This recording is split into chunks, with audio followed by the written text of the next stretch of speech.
Hi good evening friends. నా పేరు Shivakumar and ఇప్పటి వరకు చేసిన వీడియోస్ అన్నిటికీ ట్రెమండస్ రెస్పాన్స్ వచ్చింది. అండ్ మీరు కామెంట్స్ ద్వారా, లైక్స్ ద్వారా, సబ్స్క్రిప్షన్ ద్వారా మీ ఎంకరేజ్మెంట్ చాలా బాగా నాకు ఇచ్చారు. సో ఇటువంటి ఎంకరేజ్మెంట్ ఇంకా ఇస్తారని ఆశిస్తూ కొత్త వీడియోతో మీ ముందుకు వచ్చాను. సో ఈరోజు మనము జీరో ట్రస్ట్ ఆర్కిటెక్చర్ గురించి మనం డిస్కస్ చేస్తాం. ఈ జీరో ట్రస్ట్ ఆర్కిటెక్చర్ అంటే ఏంటి, ఇది సైబర్ సెక్యూరిటీలో ఎందుకు చాలా important, and particularly working professionals and students, okay, academicians, వీళ్ళందరికీ ఈ జీరో ట్రస్ట్ ఆర్కిటెక్చర్ ఏదైతే ఉందో దాన్ని సులువుగా అర్థం చేసుకోవడానికి ఈ వీడియో చేయబోతున్నాను. సో నా ఛానల్ ఇంతవరకు సబ్స్క్రైబ్ చేయకపోతే సబ్స్క్రైబ్ చేయండి. కొత్త వీడియోస్ అండ్ ఇంట్రెస్టింగ్ వీడియోస్కి బెల్ ఐకాన్ ని క్లిక్ చేయండి. సో నోటిఫికేషన్స్ మీకు అన్ని వస్తూ ఉంటాయి. సో మనకి 5 years back or 10 years back డేటాని మనం యాక్సెస్ చేయాలంటే, సో ఎంటర్ప్రైజెస్ అంటే కంపెనీస్ కి వచ్చి ఎవరైతే యూజర్స్ ఉన్నారో, అంటే అథెంటికేటెడ్ యూజర్స్ ఆర్ మనము లెజిట్ యూజర్స్ అని అంటాం. వీళ్ళు ఈ లెజిట్ యూజర్స్ ఆథరైజేషన్ కానీ అథెంటికేషన్ కానీ వాళ్ళు ప్రూవ్ చేసుకొని మన ఎంటర్ప్రైజ్ రిసోర్సెస్ అంటే అది మీరు డేటాబేస్ కావచ్చు, ఫైల్స్ కావచ్చు, ఆర్ ఆర్గనైజేషన్ సంబంధించిన నెట్వర్క్ కావచ్చు, వీటిని యాక్సెస్ చేసే వాళ్ళు. ఓకే, సో ఇలా డేటాని యాక్సెస్ చేసే దాన్ని మనం ఏమంటాం అంటే traditional way of accessing resources అని అంటాం. ఓకే, సో ఇందులో ట్రస్ట్ అనేది ఇన్బిల్డ్ గా ఉంటుంది. సో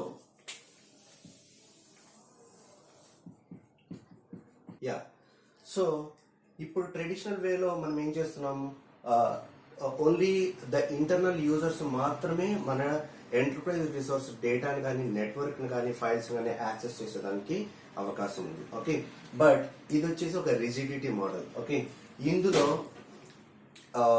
రిసోర్స్ ని యాక్సెస్ చేయాలంటే you need to be on premises, then only you can able to access the data.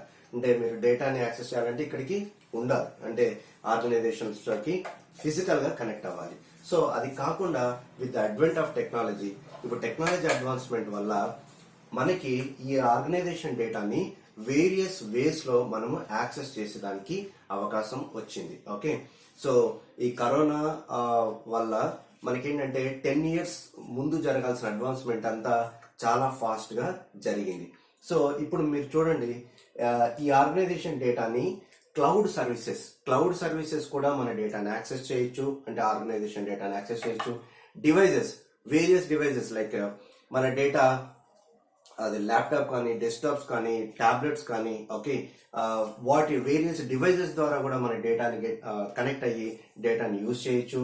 అలాగనే మనం త్రూ మొబైల్ యాప్స్ ద్వారా కూడా మన ఆర్గనైజేషన్ డేటాని మనము కనెక్ట్ చేసి యూజ్ చేస్తున్నాం. అలాగనే వెబ్ సర్వీసెస్ అంటే లైక్ మనం ఒక ఎగ్జాంపుల్ కింద తీసుకుంటే Make My Trip. Okay, Make My Trip site కి మీరు వెళ్ళారనుకోండి. So Make My Trip site various air services provide చేసే వాళ్ళ వెండర్స్ డీటెయిల్స్ అన్నిటిని మనకి కంపైల్ చేసి మనకి ఎండ్ యూజర్ కి డేటా ఇస్తుంది. బట్ అక్కడ యాక్చువల్గా ఏం జరుగుతుందంటే, Make My Trip server air Indigo లేకపోతే ఎమిరేట్స్ వీటి సర్వీసెస్ కన్నిటికి కనెక్ట్ అయ్యి వాటి సర్వర్ లో ఉన్న అప్లికేషన్ అప్డేట్స్ అన్నిటిని కలెక్ట్ చేసి ఎండ్ యూజర్ కి ఇస్తుంది. ఓకే, సో ఇక్కడ కనెక్ట్ అవుతుండేది ఎవరు, సర్వీసెస్ కనెక్ట్ అవుతున్నాయి. అంటే మేక్ మై ట్రిప్ సర్వర్స్ ఆ థర్డ్ పార్టీ వెండర్ సర్వర్స్ తో కనెక్ట్ అయ్యి డేటాని కలెక్ట్ చేసి ఎండ్ యూజర్ కి ఇస్తున్నాయి. సో వీటిని మనం ఏమంటాం అంటే వెబ్ సర్వీసెస్ అని అంటాం. సో అలాగే వేరియస్ అప్లికేషన్స్ ని మన డేటాని, అంటే ఎంటర్ప్రైజ్ డేటాని యాక్సెస్ చేస్తున్నాయి. అండ్ ఫైనల్లీ యూజర్స్ కూడా మన డేటాని యాక్సెస్ చేస్తున్నారు. అది రిమోట్ యూజర్స్. వీళ్ళు వచ్చేసి on premise user, these are the remote user. Okay, so remote లో మీరు ఎప్పుడైతే కనెక్ట్ అవుతున్నారో ఆర్గనైజేషన్ డేటాకి, so that should also be secured కదా. సో ఎప్పుడైతే ఇన్ని ప్లాట్ఫామ్స్, అంటే మనకి cloud services, devices, mobile, web services, applications and remotely connected users, ఇంతమంది ఈ ఆర్గనైజేషన్ డేటాని కనెక్ట్ అవుతున్నప్పుడు సెక్యూరిటీ అనేది biggest threat. Okay, so organisation లో ఉండే నెట్వర్క్స్ కి ఎవరు కనెక్ట్ అవుతున్నారు అనేది తెలియదు. సో ఈ ట్రస్ట్ ని బిల్డ్ చేయడానికే మనకి zero trust architecture. Okay, so ఈ జీరో ట్రస్ట్ ఆర్కిటెక్చర్ అనేది డెవలప్ చేశారు. ఈ జీరో ట్రస్ట్ ఆర్కిటెక్చర్ ని జాన్ కిండర్వాగ్ అనే అతను క్రియేట్ చేశాడు.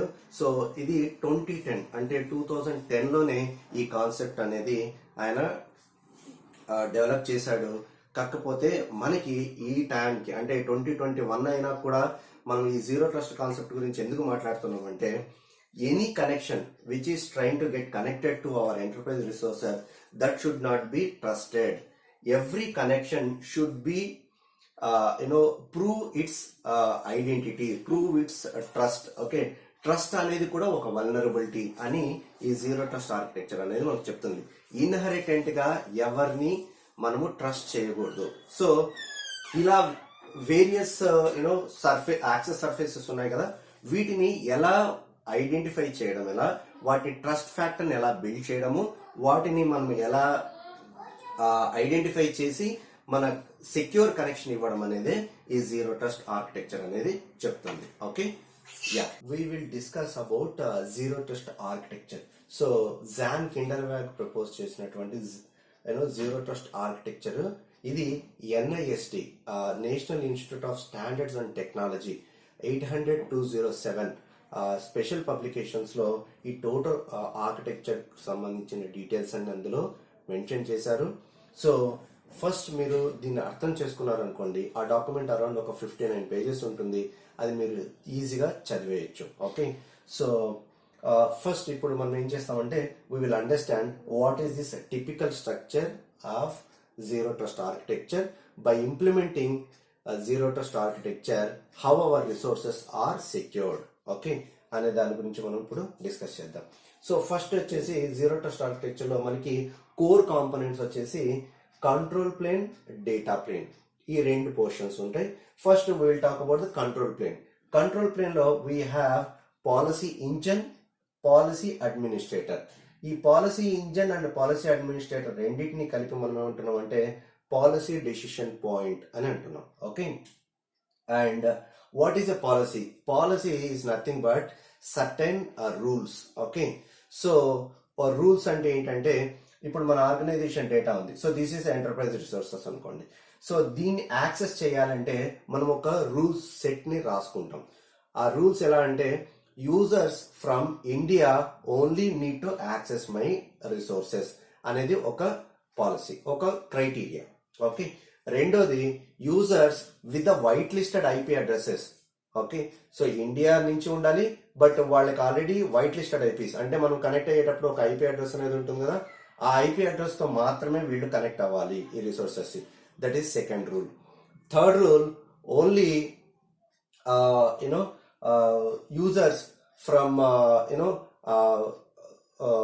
with specific applications. Okay, so only teams ద్వారా కనెక్ట్ అవ్వచ్చు, లేకపోతే స్కైప్ ద్వారా కనెక్ట్ కావాలన్నా. ఓకే, ఇటువంటి స్పెసిఫిక్ అప్లికేషన్స్ యూజ్ చేసే నా అప్లికేషన్ ని, నా రిసోర్సెస్ ని కనెక్ట్ కావాలి అనేది థర్డ్ రూల్. ఓకే, సో ఇటువంటి రూల్స్ తో ఈ పాలసీ ఇంజన్ అనేది డిఫైన్ చేసి ఉంటుంది. Okay, hope you understood my point. So ఈ పాలసీ ఇంజన్ అంటే set of rules. Okay, so ఈ policy administrator, who is a policy administrator? ఈ పాలసీ అడ్మినిస్ట్రేటర్ ఏం చేస్తారంటే, ఈ పాలసీ ఇంజన్ లో ఉన్నటువంటి రూల్స్ అన్నిటిని చెక్ చేసుకుంటాడు. ఓకే, సో చెక్ చేసి పాలసీ ఇంజన్ అది అప్రూవ్ కానీ, డినే కానీ, రివోక్ కానీ ఆ కనెక్షన్ ని, అంటే మన యూజర్ ఏదైతే మన రిసోర్స్ కి కనెక్ట్ కావాలనుకుంటున్నాడో ఆ రిక్వెస్ట్ ని ఈ అడ్మినిస్ట్రేటర్ ఏం చేస్తారంటే పాలసీ ఇంజన్ కి పుష్ చేస్తాడు. పుష్ చేసి he will check whether he's meeting that criteria or not. Okay, so అది కానీ మీట్ అవుతున్నాడు అనుకోండి.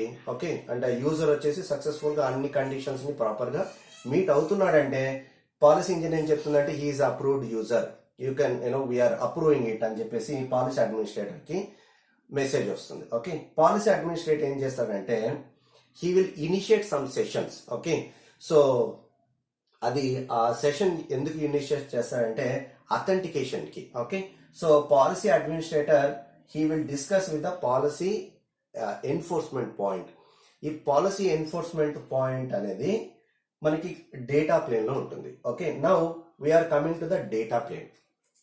ఈ డేటా ప్లేన్ లో మనకి వచ్చేసి subject system, policy enforcement point and enterprise resources. So ఇక్కడ యాక్చువల్ యాక్సెస్ అనేది జరుగుతుంది. Okay, so who is subject may be A user, subject may be a application, subject may be a device, okay, or subject may be any services.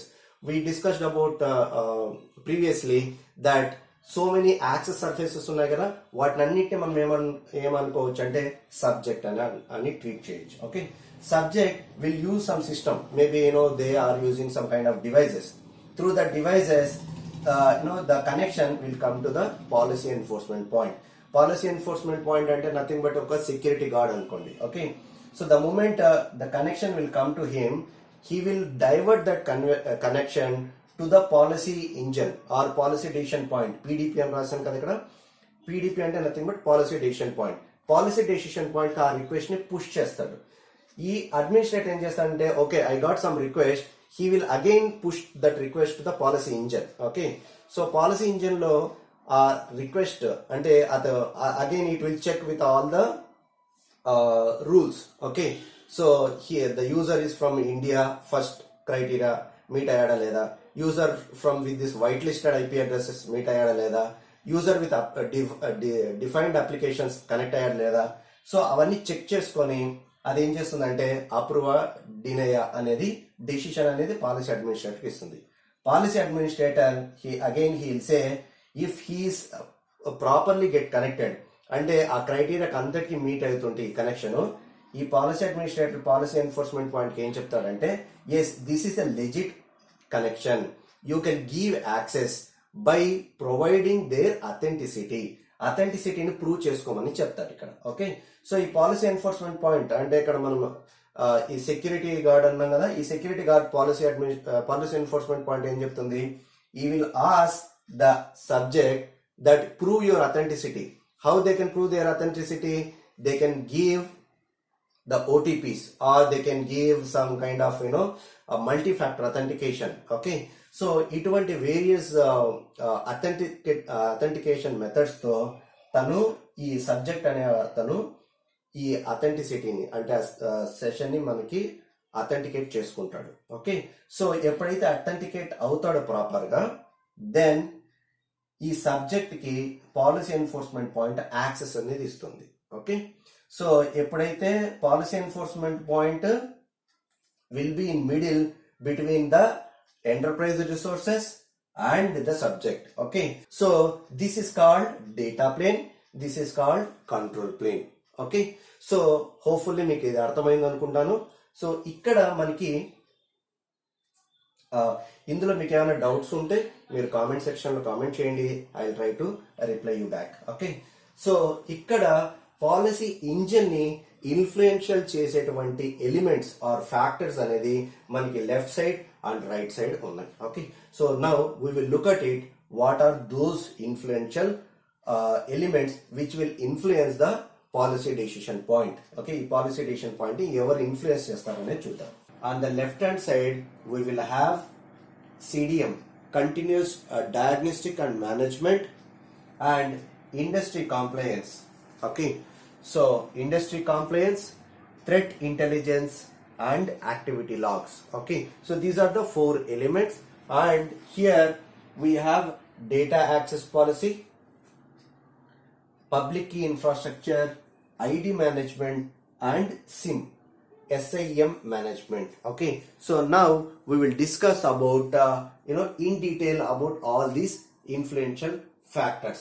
Okay, CDM, that means continuous diagnostic and management. Okay, so ఈ CDM ఏం చేస్తుందంటే మన enterprise resources ఉంటాయి కదా, వీటి యొక్క current state ఏంటి, okay, what is their health condition, okay, అంటే అవి ప్యాచ్ అయ్యాయా లేదా, వల్నరబిలిటీస్ ఏమన్నా ఐడెంటిఫై అంటే అది ప్యాచ్ మేనేజ్మెంట్ జరిగిందా లేదా, అప్డేషన్స్ కంటిన్యూస్ గా జరుగుతున్నాయా లేదా, అండ్ ఏమైనా న్యూ వల్నరబిలిటీస్ ఐడెంటిఫై అయ్యి డివైజెస్ కాంప్రమైజ్ అయింటాయి కదా, అటువంటి డివైజెస్ తో మన ఆర్గనైజేషన్ డేటా ఏదైనా కనెక్ట్ అవుతుందా అనేది ఈ సిడిఎం ఏం చేస్తుందంటే కంటిన్యూస్ గా వాటిని మానిటర్ చేసి పాలసీ ఇంజిన్ కి ఇన్పుట్ ఇస్తూ ఉంటుంది. Okay, second, industry compliance. Okay, every organisation have to follow some certain industry standards. Okay, so ఇప్పుడు మనం అమెజాన్ తీసుకున్నాం అనుకోండి, వాళ్ళు ఎలక్ట్రానిక్ ట్రాన్సాక్షన్స్ అన్ని చేస్తుంటారు కాబట్టి సో వాళ్ళు PCI-DSS, payment card industry data security standard అనే కంప్లైంట్స్ ని వాళ్ళు మీట్ చేయాలి. ఓకే, సో అందులో ఉండే ప్రొవిజన్స్ కూడా మన పాలసీ ఇంజిన్ కి ఇన్పుట్ అవుతాయి. ఓకే, సో లైక్ వైజ్ మనకి ISO, HIPAA ఇటువంటి కంప్లైన్సెస్ కూడా ఈ పాలసీ ఇంజిన్ కన్సిడర్ చేసి ఈ కనెక్షన్ అనేది ఎస్టాబ్లిష్ చేయాలి. Then threat intelligence. Threat intelligence ఏం చెప్తుందంటే సో ఏవైనా న్యూ వల్నరబిలిటీస్ లైక్ మనము ఈ ఎంటర్ప్రైజ్ రిసోర్సెస్ లేదా అప్లికేషన్ మనం డెవలప్ చేసినప్పుడు ఒక టెక్నాలజీ స్టాక్ ని డెవలప్ చేసి ఉంటాం కదా, ఆర్ బిల్డ్ చేసి ఉంటాం కదా. అంటే అది మీరు అప్లికేషన్ డెవలప్ చేసింది ASP.NET లో కానీ జావాలో కానీ. ఓకే, సో వేరియస్ టెక్నాలజీస్ తో యూజ్ చేసి మనము ఈ అప్లికేషన్ అనేది డెవలప్ చేస్తాం. అటువంటి వాటిలలో ఏదైనా న్యూ వల్నరబిలిటీ వచ్చినా, న్యూ ఎక్స్ప్లాయిట్ వచ్చినా, లైక్ రీసెంట్ గా మనకి log4j వల్నరబిలిటీ అనేది వచ్చింది. ఓకే, సో అప్పుడు ఏం చేస్తుందంటే ఈ థ్రెట్ ఇంటెలిజెన్స్ అనే ఎలిమెంట్ పాలసీ ఇంజిన్ కి ఇన్పుట్ ఇస్తుంది. So there is new vulnerabilities which is highly potential, so we need to look in to it అనేది ఈ థ్రెట్ ఇంటెలిజెన్స్ అనేది ఈ ఇన్పుట్స్ పాలసీ ఇంజిన్ కి ఇస్తుంది. Okay, so then activity logs ఏం చేస్తాయంటే like when subject is connecting to our net enterprise resources, తను successful గా లాగిన్స్ ఎన్ని లాగిన్స్ చేశాడు, ఎంతమంది వైట్ లిస్టెడ్ యూజర్స్ కనెక్ట్ అయ్యారు, ఎంతమంది హ్యాకర్స్ లైక్ మనం ఒక application login ID password page ఉంది అనుకోండి, దాంట్లో బ్రూట్ ఫోర్స్ అటాక్స్ కానీ లేకపోతే ఫజింగ్ అటాక్స్ కానీ SQL ఇంజెక్షన్ బైపాస్ అటాక్స్ కానీ ఇలా చాలా అటాక్స్ అనేవి జరుగుతుంటాయి. సో ఈ యాక్టివిటీస్ అన్నింటినీ ఇది లాక్ చేసి పెడుతుంది. ఓకే, సో ఈ యొక్క యాక్టివిటీ లాగ్స్ కూడా పాలసీ ఇంజిన్ కి సపోర్ట్ అవుతుంది. Okay, to take a effective decision whether to give a connection to this subject or not.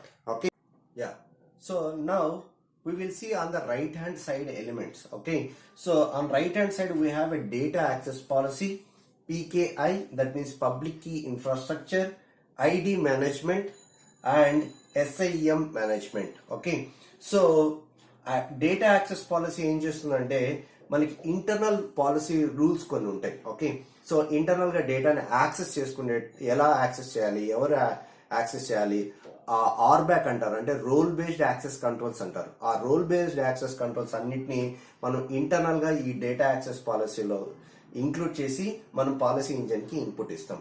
So policy engine ఏం చేస్తుంది, ఇంటర్నల్ గా డెవలప్ చేసినటువంటి రూల్స్ ని ప్లస్ ఎక్స్టర్నల్ గా తీసుకున్నటువంటి థ్రెట్ ఫీడ్స్ ని లేకపోతే ఇంటెలిజెన్స్ ఫీడ్ అనొచ్చు, వాటిని అన్నిటిని బైండ్ చేసుకొని కంబైన్ చేసి it will take a decision that whether to give a proper connection to the subject or not. Okay, so that is called access policy, data access policy. Then coming to the PKI is nothing but public key infrastructure.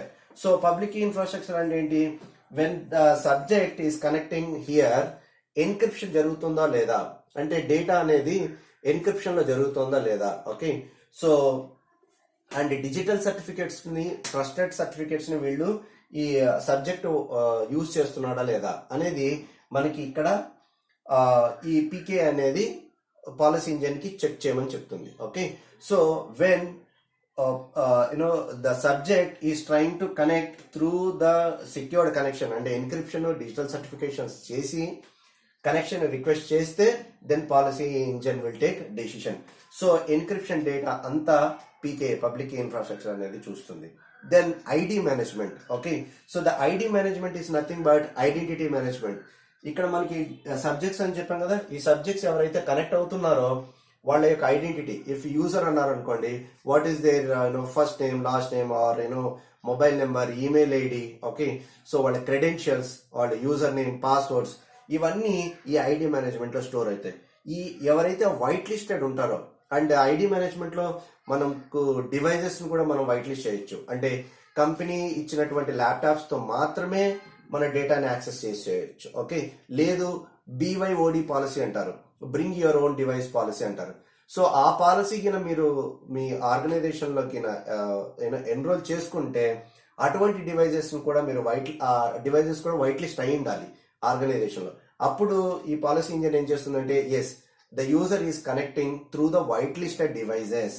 So ఇవన్నీ దేని ద్వారా జరుగుతాయంటే ఈ ID management. Okay, ఈ ID management ద్వారా policy engine will identify, okay, so the connection is coming from the legitimate source అని అనుకుంటారు. Then coming to the SIEM. Okay, SIEM అంటే security incident and event management. ఈ SIEM ఏం చేస్తుందంటే every log which is happening once connection అయిన తర్వాత కూడా ఈ సిమ్ అనే లాగ్స్ ఏం చేస్తాయంటే it will collect all the logs. Okay, ఈ లాగ్స్ ఎందుకు యూజ్ అవుతాయంటే వన్స్ legit user ఉన్నారు అనుకోండి, so he will access the data properly and he will log out. Okay, but unauthorised access ఎవరైనా చేశారనుకోండి, what are the various access తను చేశాడు. Okay, so privilege escalations ఏమైనా చేశాడా. ప్రివిలేజ్ ఎస్కలేషన్స్ అంటే తనకిచ్చినటువంటి రూల్స్ నే కాకుండా బియాండ్ రిసోర్సెస్ ని ఏమైనా యాక్సెస్ చేశాడా అనేది సిమ్ అనేది ఈ లాగ్ మేనేజ్మెంట్ అనేది చూస్తుంది. ఓకే, సో ఇది మన పాలసీ ఇంజిన్ కి హెల్ప్ అవుతుంది. Okay, so this is the total of zero trust architecture. Hopefully so ఇక్కడ మనకేంటంటే ఈ కంట్రోల్ ప్లేన్, డేటా ప్లేన్, ఈ రెండు ఎలిమెంట్స్ ద్వారానే ట్రస్టెడ్ కనెక్షన్స్ మాత్రమే మన రిసోర్సెస్ ని యాక్సెస్ చేయడానికి స్కోప్ ఉంది. ఇప్పుడు హ్యాకర్ ఉన్నారనుకోండి, ఓకే, ఒక హ్యాకర్ రిసోర్స్ ని యాక్సెస్ చేయాలి అంటే so he need to prove so many things here. అంటే పాలసీ ఇంజిన్ లో ఉండేటువంటి రూల్స్ అన్నింటినీ మీట్ అవ్వాలి అతను, అయినప్పుడే మన రిసోర్సెస్ ని యాక్సెస్ చేస్తాడు. ఓకే, సో అది కాలేనప్పుడు ఇక్కడ పాలసీ అడ్మినిస్ట్రేటర్ ఏం చెప్తాడంటే this is not a legitimate connection, దీన్ని డినై చేయండి అని ఆ కనెక్షన్ ని డిస్కనెక్ట్ చేస్తాడు. Okay, so there is no connection established between the subject and the enterprise resources. So every connection will be examined properly through this architecture and then it is going to give access to the enterprise resources. So this is called zero trust architecture. So దీన్ని ఇప్పుడు మీరు ఈ video చూసిన తర్వాత 59 pages ఉన్నటువంటి NIST document చూడండి. అన్ని components implement చేయాల్సిన పని లేదు.